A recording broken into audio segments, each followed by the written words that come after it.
Bismillahirrahmanirrahim. Alhamdulillahi rabbil alamin. Assalatu wassalamu alaika ya sayyidi ya Rasulullah. Khudh biyadi qallat hilati adrikni.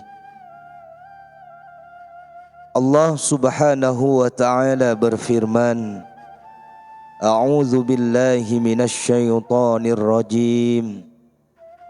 Walladzina jahadu fina lanahdiyannahum subulana wa innallaha lama'al muhsinin. Dan orang yang berjuang di jalan kami pasti menunjukkan mereka pada jalan-jalan kami. Dan sesungguhnya Allah benar-benar bersama orang-orang yang berbuat baik. Quran Surat Al-Ankabut ayat 69. Dari Abu Sa'id Al-Khudri diceritakan bahwa dia berkata, Rasulullah sallallahu alaihi wasallam pernah ditanya tentang seutama-utama jihad. Kemudian dijawab, kalimatu adlin inda sultanin jair.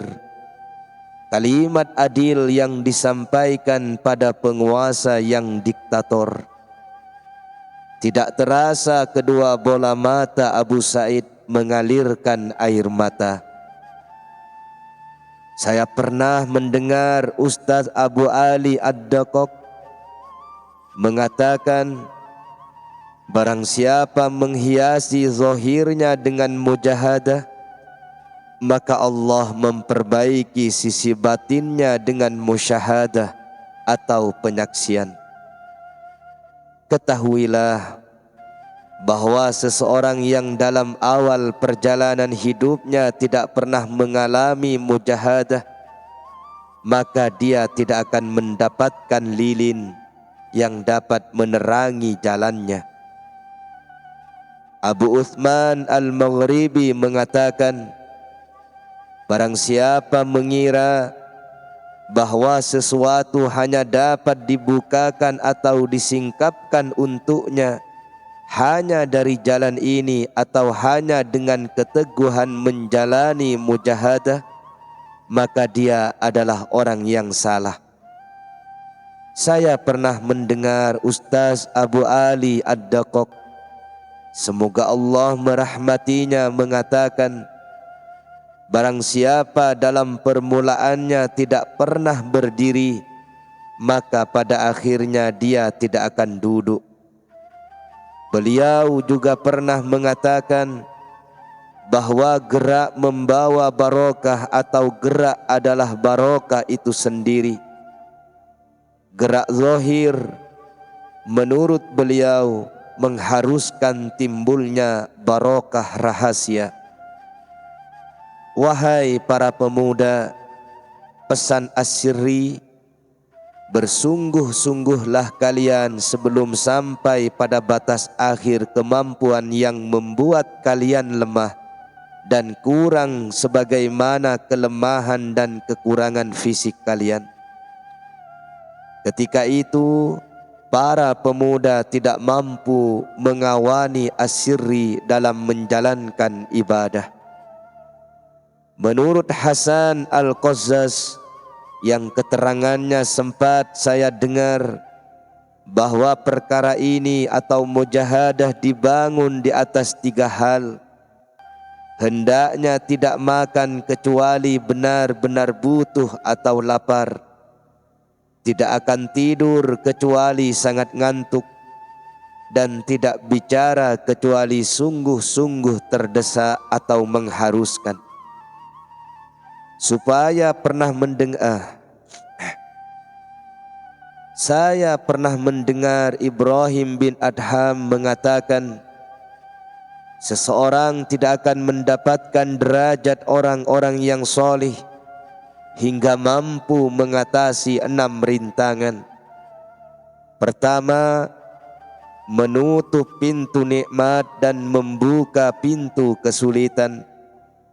Kedua, menutup pintu kemuliaan dan membuka pintu kehinaan. Ketiga, menutup pintu istirahat dan membuka pintu perjuangan atau kesungguhan. Keempat, menutup pintu tidur dan membuka pintu keterjagaan. Kelima, menutup pintu kaya dan membuka pintu kefakiran. Keenam, menutup pintu angan-angan dan membuka pintu persiapan kematian. Barang siapa yang nafsunya memuliakan dirinya, kata Abu Amr bin Najid, maka agama dan reputasinya akan menghinakannya. Saya juga pernah mendengar Abu Ali Ar-Ruzabari mengatakan, jika seorang sufi setelah 5 hari berkata, saya lapar, maka giringlah dia ke pasar dan suruh bekerja. Ketahuilah bahwa dasar dan tiang mujahadah adalah menyapih nafsu dari kebiasaan-kebiasaannya dan membawanya pada penentangan hawa nafsu dalam semua waktu. Nafsu mempunyai 2 sifat yang mampu mencegah kebenaran.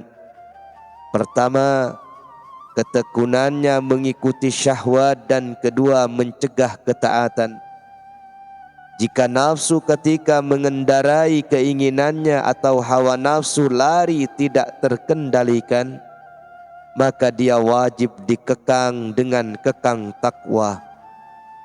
Jika berhenti dengan menetapi perintah-perintah agama, maka dia wajib digiring pada penentangan hawa nafsu.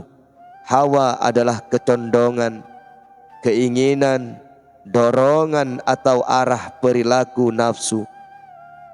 Ketika dalam kondisi marah dia berontak, maka wajib diteliti, dikendalikan, dan diarahkan pada keadaannya yang tenang. Tidak ada posisi yang akibatnya lebih bagus daripada kemarahan yang kekuasaannya dipecahkan dengan akhlak yang baik dan apinya dipadamkan dengan kelembutan perilaku. Jika nafsu menganggap halal minuman ketololan sehingga membuat segala sesuatu baginya menjadi sempit, kecuali dengan penampak-nampakan perangai baik dan lebih mempercantiknya ketika seseorang melihat atau menelitinya, maka demikian itu harus dipecahkan dan dilepas dengan siksaan kehinaan. Prakteknya dengan cara mengingatkan kerendahan derajat nafsu, kehinaan aslinya, dan kekotoran perbuatannya. Mujahadah atau kesungguhan dalam perjuangan orang awam terhadap pada pemenuhan perbuatan atau wajib. Sasaran mujahadah orang khusus menuju pada pembersihan ahwal atau keadaan. Karena itu, menahan penderitaan lapar dan keterjagaan adalah mudah dan ringan. Sedangkan mengobati akhlak dan menjauhkannya dari kebusukannya adalah pekerjaan yang sangat sulit. Di antara penutup-penutup atau rahasia penyakit nafsu adalah kecondongannya pada kemampuan merasakan manisnya pujian.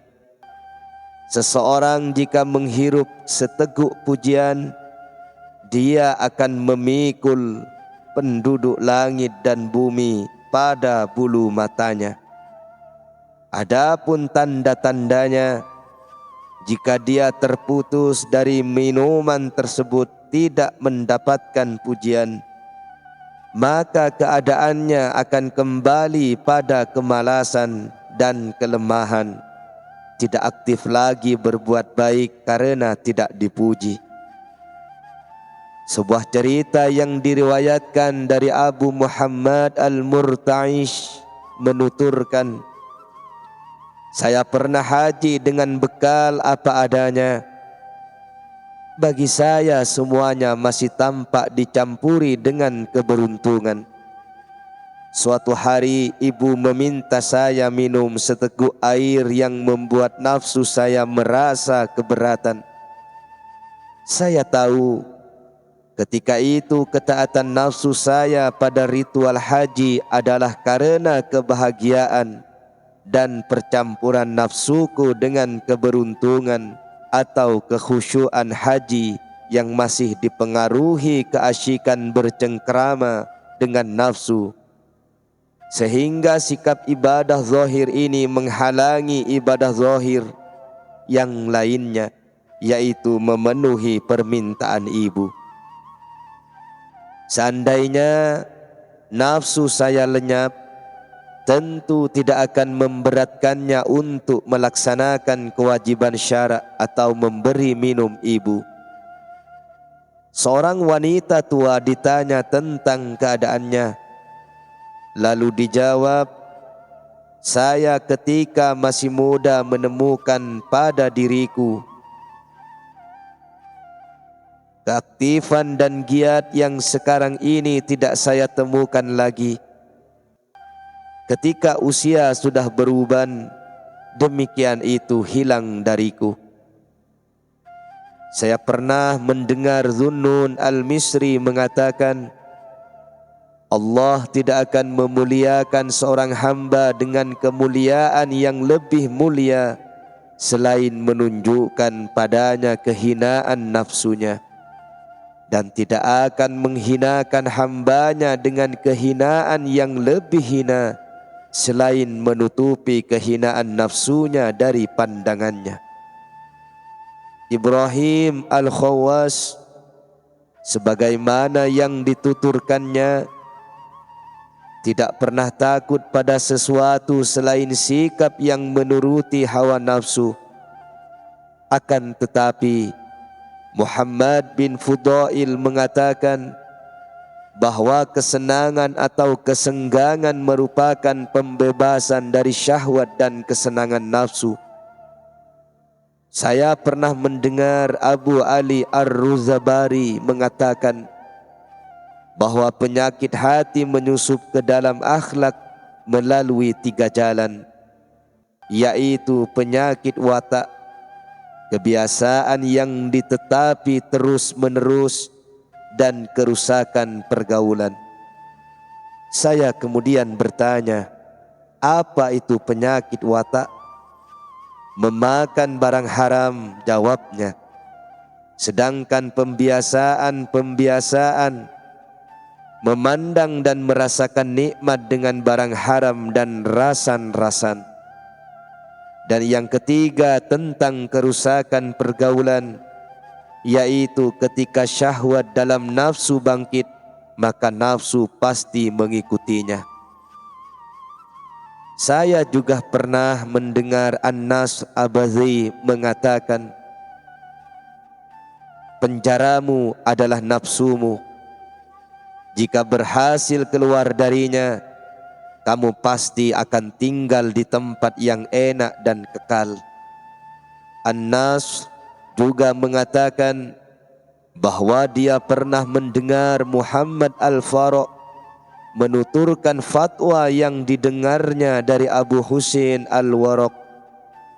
Fatwa itu mengatakan, penyebab hukum-hukum kami dalam permulaan perkara kami di Masjid Abu Uthman Al-Hiri adalah pengutamaan terhadap sesuatu yang membukakan kami, dan kami tidak bermalam pada sesuatu yang diketahui. Barang siapa menerima kami dengan kebencian, kami tidak akan membalasnya dengan keburukan pula yang membuat diri kami tersiksa. Bahkan kami akan meminta maaf kepadanya dan merendahkan diri di hadapannya. Jika terjadi penghinaan seseorang terhadap hati kami, kami akan berdiri dengan memberi pelayanan dan berbuat sebaik mungkin kepadanya sampai hal itu hilang. Nafsu semuanya adalah gelap, kata Abu Ja'far, dan lampunya adalah rahasianya. Cahaya lampu nafsu adalah taufik. Barang siapa dalam rahasianya tidak dikawani taufik dari Tuhannya, maka dia dalam kegelapan di segala sisinya. Kemudian kami menafsiri statement tersebut. Makna lampunya adalah rahasianya mengacu pada rahasia hamba antara dirinya dan Allah. Rahasia itu merupakan tempat keikhlasan hamba. Dengan keikhlasan, manifestasi rahasia hamba akan mengetahui bahwa semua kejadian terjadi sebab dengan Allah, bukan sebab dirinya atau dari dirinya. Hal itu dimaksudkan agar hamba terbebas dari daya dan kekuatannya dalam pelanggengan waktu-waktunya. Kemudian dia menjaga dirinya dari keburukan nafsunya dengan taufik Allah. Seseorang yang tidak mendapatkan taufik, maka ilmunya tidak bermanfaat pada diri dan dengan Tuhannya. Karena itu, para guru sufi menasihatkan bahwa seseorang yang tidak mempunyai rahasia, maka dia terus-menerus dalam nafsu. Abu Utsman mengatakan, seseorang tidak akan tahu aib dirinya selama dia menganggap baik pada dirinya. Dan seseorang yang melihat aib dirinya, dia pasti dalam kebingungan di semua keberadaannya. Bahkan Abu Hafs lebih menegaskan, tidak ada kerusakan yang lebih cepat melebihi kerusakan orang yang tidak tahu aib dirinya. Padahal maksiat adalah kurir kekufuran. Saya tidak pernah menganggap baik pada amalan ibadah saya, kata Abu Sulaiman. Saya cukup dengan berbuat saja. As-Sirri berpesan, takutlah kalian pada para tetangga yang kaya, para qori panggungan, dan para ulama pejabat. Zunnun al-Misri berfatwa, kerusakan masuk pada makhluk melalui 6 perkara. Pertama, lemahnya niat untuk berbuat amal akhirat. Kedua, badan yang dijadikan jaminan untuk nafsunya. Ketiga, angan-angan yang panjang yang menguasai dirinya, padahal ajal sangat dekat. Keempat, lebih mengutamakan keridhaan makhluk daripada keridhaan Allah. Kelima, mengikuti kemauan hawa nafsu dan meninggalkan sunnah nabinya dengan diletakkan di belakang punggungnya. Keenam, menjadikan ketergelinciran lidah sebagai argumen membela dirinya, dan pada sisi lain mengubur sebagian besar perilakunya.